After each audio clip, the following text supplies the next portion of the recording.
Every tech giant swears the same oath. OpenAI pledges to ensure artificial general intelligence benefits all of humanity. Google DeepMind vows to build AI responsibly to benefit humanity. Anthropic, structured as a public benefit corporation, exists for the long-term benefit of humanity. Recent statement, Sam Altman, CEO of OpenAI, said, AI will eliminate a lot of jobs, and that's going to be very disruptive for society. We need to prepare for that. It's a polyglot symphony singing the identical tune, humanity's salvation through silicon and code. But beneath this chorus of altruism, something unprecedented is happening. The very architects of this technology are sounding alarm bells about their own creations.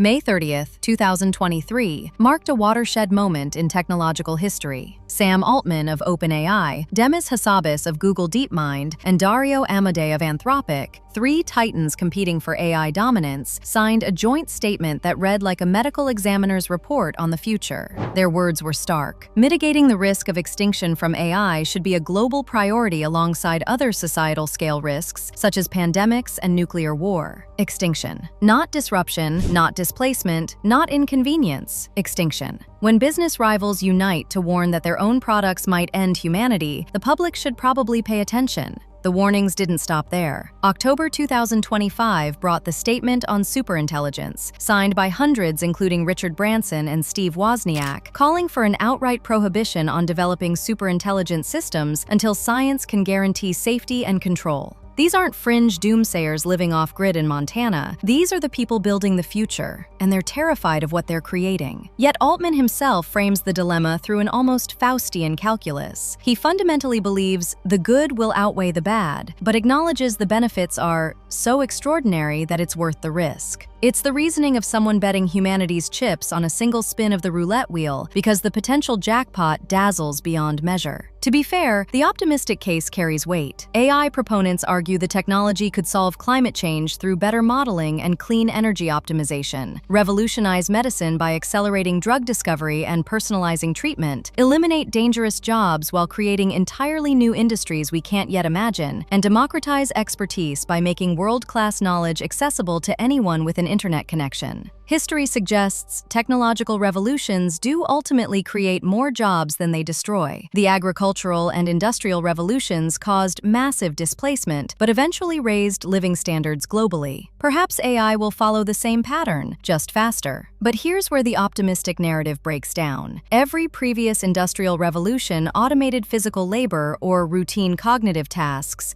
while human judgment, creativity, and adaptability remained essential. AI is different. It's not automating tasks, it's automating intelligence itself. When the automation can learn, reason, and create, the historical playbook stops working. The jobs that AI might create would themselves be vulnerable to AI, creating an accelerating cycle where human labor becomes progressively less valuable. This isn't Luddite fear-mongering, it's the logical endpoint of creating machines that can do intellectual work better, faster, and cheaper than people can. The public isn't buying the utopian pitch. Pew Research Center's 2025 survey reveals a stark disconnect. 57% of Americans view AI's societal risks as high or very high, while only 25% rate the benefits similarly. This isn't cautious optimism, it's widespread skepticism. Americans smell smoke, and they're not convinced by Silicon Valley when it insists there's no fire. But public wariness means nothing when measured against the tidal wave of capital flooding into AI development. Trump's Stargate project alone plans to inject $500 billion into AI infrastructure by 2029, driven by fear that China will claim technological supremacy. Total AI investments have already surpassed $250 billion, making this the largest infrastructure gamble in American history. The locomotive has left the station, and questioning the destination seems almost quaint. If you made it this far in the video, please like and subscribe to the channel so we can continue to bring you quality content on the market. Goldman Sachs published a landmark analysis with numbers that should haunt policymakers. Generative AI could automate work equivalent to 300 million full-time jobs across major economies by 2030. The IMF adds precision to this nightmare, noting that 60% of jobs in advanced economies face direct AI exposure. Not necessarily immediate elimination, but exposure, that uncomfortable zone where your work could be absorbed by algorithms. NVIDIA's Jensen Huang offers the standard techno-optimist deflection. It's not AI that will take your job.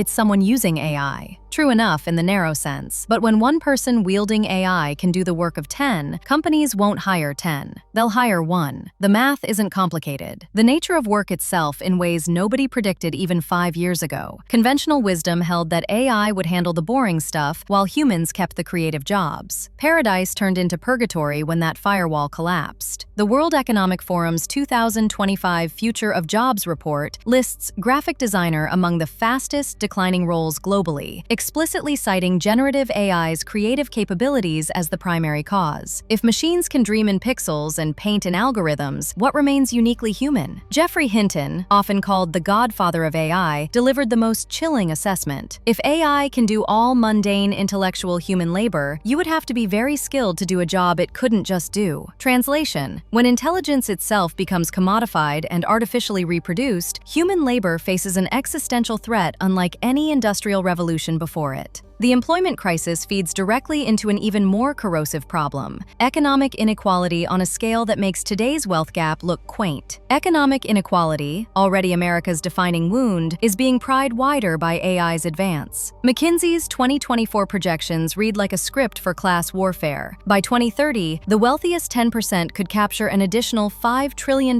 annually from AI-driven productivity gains. Meanwhile, the bottom 60% watch their wages flatline or shrink.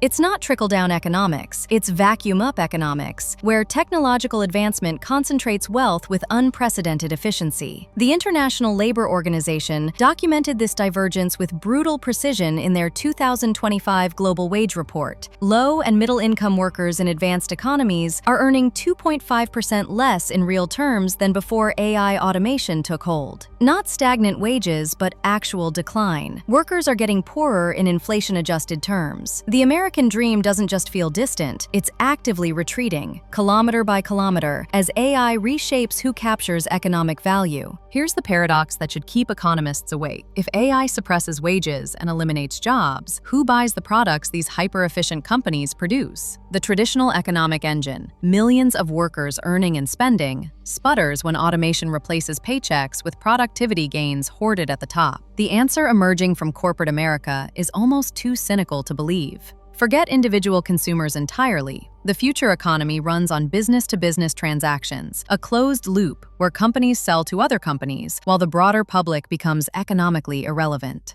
Forrester estimates U.S. tech spending will hit $2.7 trillion in 2025, driven overwhelmingly by corporate investment in software, cloud services, and generative AI. Gartner projects global IT spending will reach $5.6 trillion.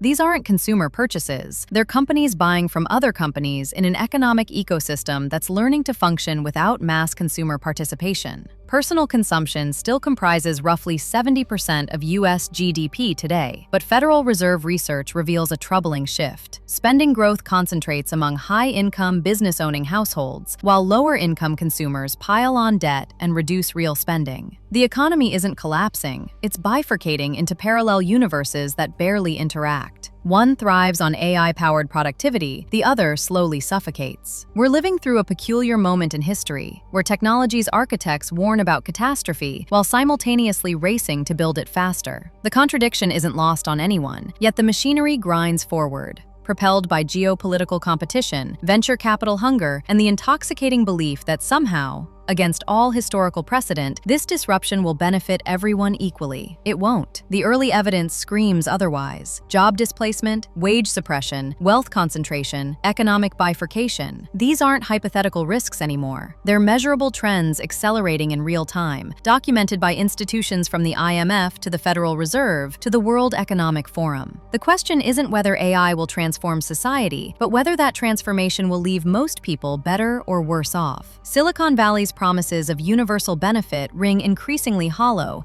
when measured against the reality taking shape. Maybe the technology will eventually deliver prosperity for all, as its champions insist. But right now, it's delivering prosperity for some and precarity for many. The gap between mission statement and measurable outcome has never been wider. The AI revolution is here, funded by hundreds of billions, supported by governments, and defended by the world's most powerful corporations. Public skepticism won't slow it down. Warnings from industry leaders won't pause it. The train has left the station, and everyone's on board whether they bought a ticket or not. The only question remaining, when we reach the destination, will we recognize it as the future we were promised, or will we realize too late that we've arrived somewhere entirely different? The technology won't wait for answers. Neither should we. At Market Media, your opinion matters to us. Share your story in the comments below. Don't forget to subscribe and like the video.